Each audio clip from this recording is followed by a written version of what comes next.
In fact, the Betty Boop cartoons were quite revolutionary when it came to the advancement of black representation in cinema, with many early shorts devised as promotional pieces for some of the period's most influential black jazz singers. Not only did their songs appear in the films, but they made live-action cameos. Notably, Louis Armstrong, Don Redman and Cab Calloway all made appearances, the latter of which appeared in a total of 3 shorts and later attributed much of his success to Betty. The inclusion of such artists was an incredibly daring move by the Fleischers and Paramount, considering Jim Crow racial segregation laws were still enforced in the US South, meaning such shorts would be banned in all southern states. Against the grain, while other studios were regularly ridiculing the black community, the Fleischers were embracing it. Betty herself even appeared with darker skin in a small number of shorts. Luckily, the Fleischers survived what could have been a major setback with the Kane lawsuit, and Betty was allowed to thrive for a number of years. However, what Betty couldn't survive was the implementation of the Hays Code. With filmmakers and stars constantly abusing their artistic freedoms, films continue to grow cruder and lewder. Paramount, incidentally, happened to be one of the greatest offenders, particularly with their features starring Mae West, the era's greatest sex symbol and critically applauded Bad Girl, whose films were exploding with immense sexuality and now iconic double entendres, challenging and parodying, in her belief, America's prudish attitude towards sex. West had been jailed for 10 days in 1926 for corrupting the morals of youth with her Broadway play Sex, and in the early 1930s was likewise used as a scapegoat for moral activists rallying against the perverted landscape of cinema. In order to uphold and promote traditional values, a set of regulations were legally imposed on Hollywood in mid-1934, censoring the kinds of content that could be seen in films. The code, known as the Hays Code, restricted inference of sex perversion, nudity and profanity, amongst much else, outlawing all overt or suggestive sexual references or representations. The code, of course, did not just apply to live-action film, but also to animated film, with one theatre owner at the time complaining to Film Daily that the worst kicks we have are on smut in cartoons. They are primarily a kid draw, and parents frequently object to the filth that is put in them. The dirtiest ones are invariably the least funny. In the words of Canemaker, Betty Boop eventually became sexy enough to be banned by Hollywood censors for being too lewd. And almost as if overnight, the once sultry, seductive and sexually suggestive icon became the plainest of Janes. She was covered up with more demure clothing, including longer dress, skirts and pants, and long-sleeve shirts and sweaters. Animators also took the opportunity to make her appear more realistic, and despite still presenting her with an odd-shaped head, shrunk it down, so it was no longer disproportioned to her body, which incidentally was made longer. Depending on the cartoon, Betty was now depicted as a career girl or a housewife, but one with no romantic partner. With the suggestion of bestiality lingering over the Betty-Bimbo relationship, the Fleischers' favourite dog was quickly dropped from the series, and a new love interest named Freddie was introduced in 1934 short She Wronged Him Right. However, after only appearing in 5 cartoons, Freddie was dropped from the lineup, and a now asexual Betty no longer showed sexual attraction to any character ever again. Censors even demanded the series' intro be removed because her wink to camera was deemed to be suggestive of immorality. Now a goody two-shoes, Betty's repertoire of songs was also cleaned up, no longer evocative but squeaky clean. Along with Bimbo, Coco was once again retired, as were many of the series' sleazy and perverted background characters, giving the cartoons an entire overhaul.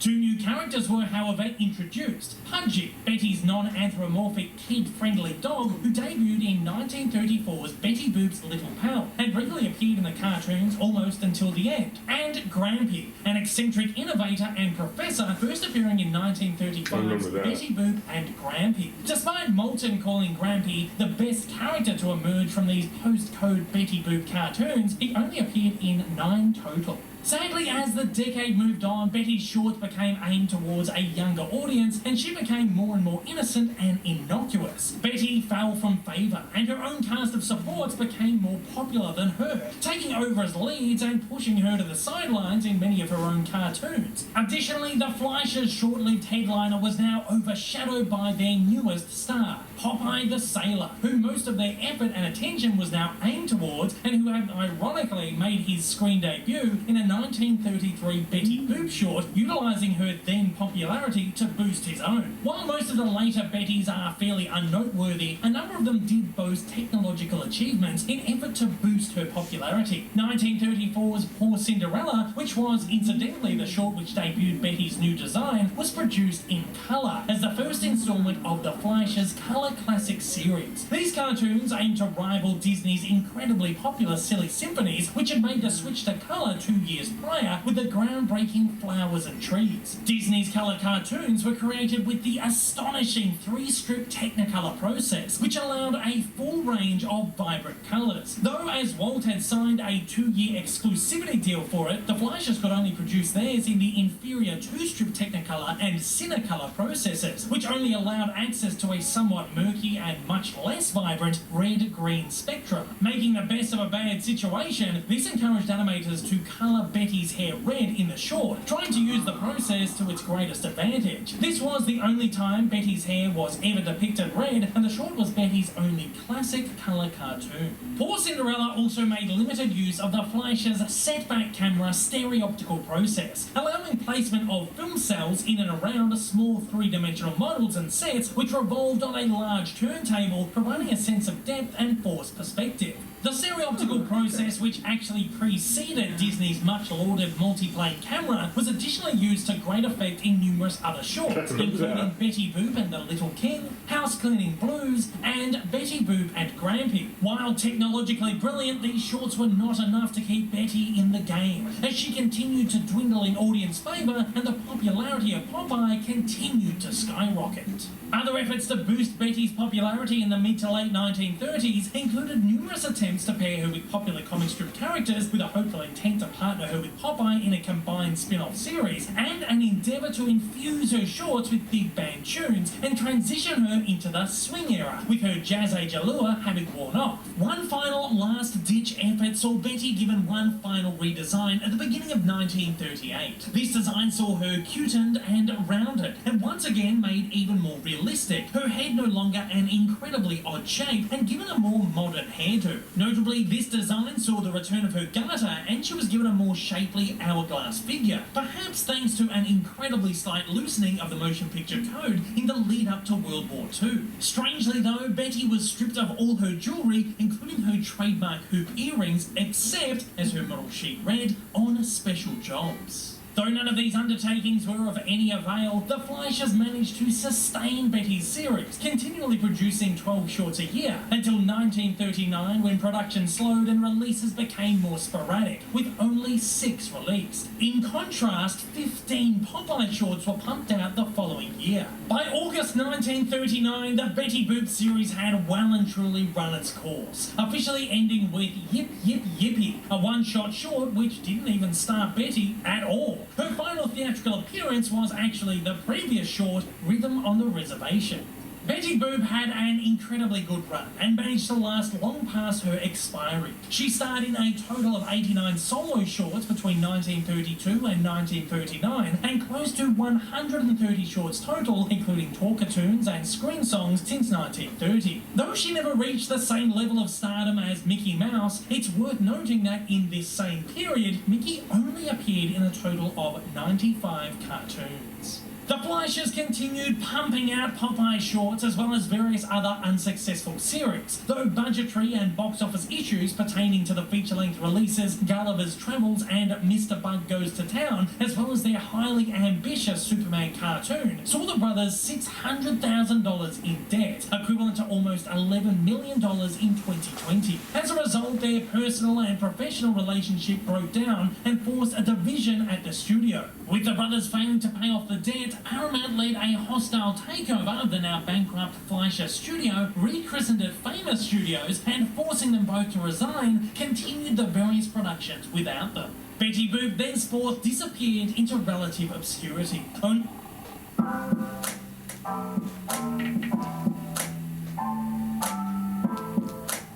Only re-emerging in 1955 when National Telefilm Associates, or NTA, bought the television syndication rights to her cartoons, which became a staple of mid to late 1950s cartoon programming. However, with more appealing and exciting cartoons appearing in the 1960s in colour, the Betty Boop shorts were eventually retired from the airwaves. Betty, however, found herself a symbol of yet another counterculture that arose in the 1960s and 1970s, which, much like the flapper culture of the 1920s, challenged the current establishment and helped lead to a less conservative, freer society. This adoption saw Betty appearing on a number of television commercials and made way for the release of 1974 package feature, The Betty Boop Scandals of 1974, which bundled a selection of her most popular Fleischer shorts, and its subsequent vinyl LP, which became a defining soundtrack of the movement, with songs that had become relevant once again. In an attempt to capitalise on her newfound popularity, NTA planned to re-syndicate the Betty shorts on television, but fearing the black and white cartoons were still out of favour, sent a selection of them to South Korea to be retraced and colorised. The result was an incredibly slapdash reproduction which tarnished the original artwork. No network wanted to buy them up, and they were instead parcelled out to record producer Dan Dalton, who spliced up scenes from 35 cartoons and tied them together with new narration to form a loose theatrical narrative. Originally intended to tie in with the 1976 presidential campaign under the title Betty Boop for President, the film was delayed by the distributor and eventually only received a television release in 1981 under the title Hooray for Betty Boop.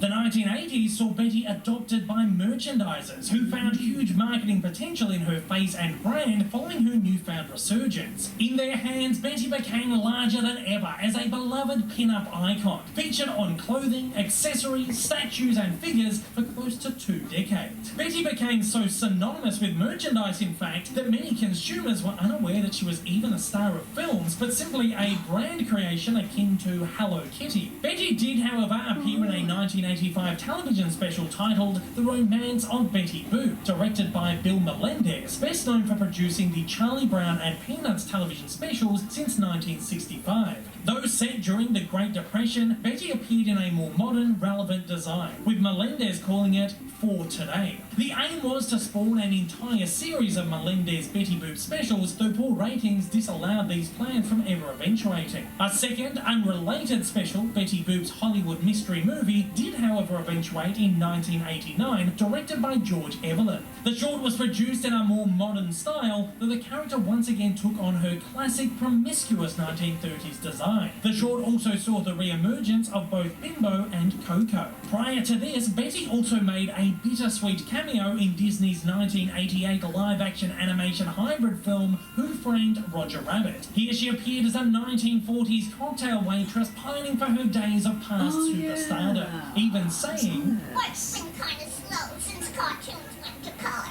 Throughout the 80s, Betty continued to appear in TV commercials and saw a revival in comics, starring in a short-lived newspaper strip alongside Felix the Cat between 1984 and 1988, produced by the King Feature Syndicate. However, Roger Rabbit was sadly Betty's final ever theatrical appearance. Despite this, a number of productions have been attempted over the years. In 1993, producers Richard D. Zanuck, Alan Lake Jr. and Richard Fleischer, son of Max, were prepping Betty's musical feature film debut for MGM, penned by Jerry Rees and directed by Steve Moore. Fleischer noted in interviews at the time that it would be a comedy with a good love story, and that Betty would be sexy, sassy and innocent all at the same time. Ladd added, while our Betty will remain in the 30s, she will have a decidedly modern twist. Broadway icon Bernadette Peters, who had previously portrayed Betty in a 1981 Saturday Night Live sketch and had been considered for a proposed 1980s Betty Boop Broadway show, was allegedly set to provide Betty's voice. While the film was in production for a number of months, aiming for a 1994 release, an executive changeover at the studio saw the film cancelled. Only minimal storyboards and concept art have been released publicly.